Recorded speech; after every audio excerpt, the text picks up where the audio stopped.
Bolsa de Valores brasileira teve uma correção na primeira metade do mês de outubro e uma recuperação na segunda metade. A valorização do Ibovespa acontece em razão de fatores externos, principalmente. Mas para analisar o mês de outubro e também traçar as expectativas para o mês de novembro aqui na Bolsa principalmente, a gente conversa agora com Rafael Figueiredo, estrategista aqui de ações da XP, nosso querido Rafi. Quanto tempo eu não falava com você, meu querido? Bem-vindo sempre aqui à nossa programação. Oi, Débora, prazer voltar a falar com você e parabéns pelo ano de CNN. Muito legal estar Obrigada, aqui. pois é, muito bom ver essa história que a gente tem construído. Aliás, cada vez mais, né, ganhando aí a segunda tela de operação nas mesas de mercado, que eu sei bem, de vez em quando eu recebo umas fotos aí, hein, que a gente permanece aí nas principais telas como referência aí de notícias para as operações nas mesas aqui das principais mesas do mercado. Esse é também um dos nossos maiores objetivos. Obrigada pela audiência de sempre, pela parceria. E vamos lá, falar um pouco desse Ibovespa, Rafi. Olha só, vamos lá. O Raio XP mostra que 2025 tem sido um ano de trade global, inclusive com esse rally da Bolsa Brasileira que a gente tem acompanhado, recordes atrás de recordes agora, sendo muito explicado por fatores externos, muito mais do que domésticos. Quais fatores internacionais impulsionam realmente essa alta? E até que ponto esse movimento, Rafi, é sustentável? Por que eu te pergunto até que ponto é sustentável? A gente tem fatores internos de risco fiscal, principalmente, que aparentemente não estão sendo precificados. Não estão mesmo, então isso pode reverter essa onda de otimismo do Ibovespa? O que você traz aí desse raio XP? Perfeito. Bom, eu vou explicar, vou responder em duas partes para que seja bem completa a resposta, tá? O primeiro é que, definitivamente, o mercado brasileiro, né, ele é muito dependente do fluxo de capital estrangeiro. E, de fato, o ano inteiro ele é um trade global, né? Quando a gente vê o mundo reduzindo parte daquela sua superexposição em ativos americanos e rotacionando esse dinheiro para mercados emergentes, o Brasil passa a ser uma cesta importante e que captura parte desse fluxo. Atualmente, a gente tem aqui cerca de 22 bilhões de fluxo de capital estrangeiro entrando na Bolsa de Valores, e isso tem valorizado a nossa moeda e impulsionado majoritariamente as ações brasileiras. Nesse relatório que a gente publicou para esse mês, né, a gente aponta que quando a gente faz uma análise de sensibilidade de algumas variáveis globais, como, por exemplo, custo Brasil, que é o CDS, metais, commodities, juro curto, juro longo, a curva de 10 anos e mercado acionário americano, a gente conclui que o ativo S&P 500, mercado acionário dos Estados Unidos, é o que tem que traz a maior sensibilidade para as ações brasileiras. Basicamente, o que você acabou de dizer, Débora, o Nasdaq Futuro está caindo e a nossa abertura aqui ela já está sensibilizando uma queda no preço das ações, né, com dólar para cima. Né? Basicamente, é um pouco disso. Então, até agora, essa rotação ela tem sido bastante benéfica e benigna, né, no sentido de conduzir essas altas e trazer o Ibovespa para 150 mil pontos. Aí vem a segunda parte da resposta, que tem a ver com o movimento sustentado. O que a gente viu desde o início do ano até agora é que ativos cíclicos locais, muito sensibilizados por essa valorização da nossa moeda, andaram bastante. E também por conta do prognóstico que a taxa de juros Selic vai cair a partir do primeiro trimestre do ano que vem. Pelo menos é essa a nossa expectativa aqui, que comece a flexibilização monetária.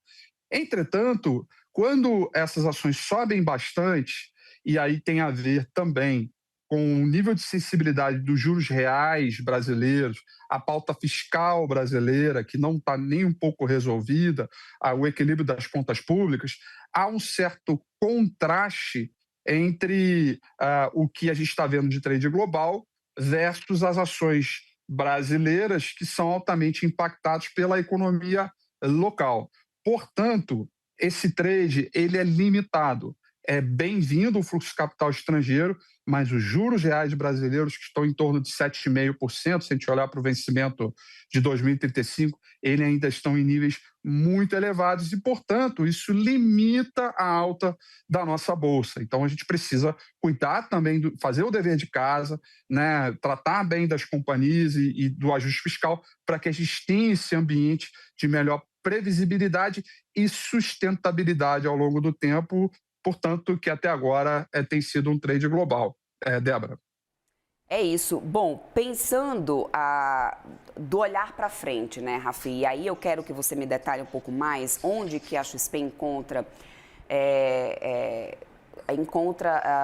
fundamentos para que a gente chegue aos 170 mil pontos em 2026, né? Com o Ibovespa sendo negociado 9,3 vezes lucro, pelo menos é o que vocês trazem aqui em relatório. Então, o que ainda justifica? Primeiro, em relação à média histórica, né, a gente ter um desconto agora do que a gente pode chegar em 2026 e onde que estão as principais simetrias para a gente atingir esse valor. Eu acho muito pertinente, inclusive, a gente trazer isso agora, Rafi, porque no início do ano a XP já trazia umas projeções para 150 mil pontos para a gente ter no Ibovespa aqui no final do ano. E muita gente encarava isso como otimista demais e algo distante de ser concretizado, e agora estamos aí nos 150 mil pontos. Então, quero entender do ponto de vista de vocês, né, quais são os fundamentos para que a gente chegue a esse Bovespa em 170 mil pontos no ano que vem. Perfeito. Bom, é a mesma metodologia que a gente usou para 2025, né, projetando 150 mil pontos, é que a gente está usando também para 2026. Né? A gente basicamente desconta o fluxo de caixa dessas companhias do futuro, né, e traz ela para valor presente no sentido do entendimento de como está essa simetria, e aí a gente pega os preços esperados e divide pelo lucro que a gente espera que essas companhias terão ao longo do tempo. Né? E aí, hoje, como você muito bem colocou, a gente está negociando próximo de 9 vezes, 9,3 vezes lucro. O nosso prognóstico é que a gente, no mínimo, chegue para próximo de 10 vezes lucro. Né? Ou seja, dado o preço esperado dessas companhias, negociar no múltiplo 10 vezes lucros traz para a gente um prognóstico que a gente, em média, deve ter 170 mil pontos como objetivo para 2026. E aí tem as questões macroeconômicas, que tem algumas variáveis que a gente não tem total controle. Uma delas é o câmbio, que esse ano tem sido bem favorável, né? Assim, a queda do dólar no mundo, né, tem beneficiado moedas de mercados emergentes. Na nossa avaliação, há uma tendência disso continuar para o ano que vem, né? Talvez não na mesma intensidade que foi vista no primeiro semestre, mas que ainda assim favoreça moedas locais e que isso, portanto, desinflaciona a economia brasileira e que ajuda, portanto, no processo mais rápido de queda da taxa de juros Selic. Portanto, a gente está com um perfil bem moderado e conservador desse prognóstico, mas se o câmbio for um câmbio tão favorável quanto tem sido em 2025, é capaz desse prognóstico até melhorar. Né? Então, isso aí, e aí, evidentemente, volta para a questão fiscal brasileira, entre outras questões internacionais, para ajudar nesse processo. Então, basicamente, é a simetria, desconto, né, e relação do mercado brasileiro com mercados emergentes, que tem a relação também com o mercado global, que traz a gente para esse prognóstico, Débora. Vocês mergulham também aqui no relatório nas métricas de crédito, né, e concluem que os balanços seguem saudáveis, apesar da alta de spreads e casos pontuais de reestruturação. Rafi, o mercado reagiu de forma exagerada às notícias de crédito ou realmente há um alerta real de risco de liquidez setorial? Esse é um excelente ponto, porque a gente teve eventos recentes de crédito que preocupa sempre o investidor, e a primeira preocupação é sempre que se esse risco é sistêmico, ao ponto de contaminar o mercado como um todo, os bancos como um todo e as companhias. Né? E a gente conclui que não. Nesse mesmo relatório, a gente fez uma análise da alavancagem das companhias, que é um indicador que é um múltiplo chamado dívida líquida sobre EBITDA, que é basicamente, explicar aqui para a nossa audiência, o quanto a empresa ela precisa gerar de caixa a cada trimestre para pagar o seu serviço da dívida. E um outro indicador que é a pressão do refinanciamento, que basicamente é o custo efetivo da dívida dessas companhias. Quando a gente coloca isso em espectro para todos os 17 subsetores que a gente avalia, a gente olha que a alavancagem média de todas essas companhias ela está em 1,89 vezes, que historicamente a gente pode dizer que é uma alavancagem baixa, né? Se não há um alerta amarelo/vermelho ao ponto de se preocupar.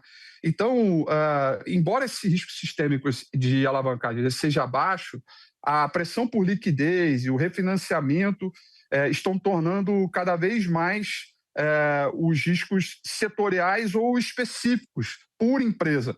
E aí a gente afirma que é preciso ter seletividade na hora de escolher trabalhar esse mercado de crédito dessas companhias, esses créditos corporativos, entendendo que não há um risco sistêmico, mas sim um risco específico e, portanto, é muito estudo, muito trabalho, entender da capacidade de geração de caixa dessas companhias, né, de se refinanciar para que, né, ninguém seja pego de surpresa por eventos recentes que a gente teve, né? Então, o lado microeconômico ele está bom e o risco sistêmico ele é baixo, o que propicia, né, uma saúde para esse mercado, inclusive envolvendo renda variável, orando o horizonte de 2026, Débora.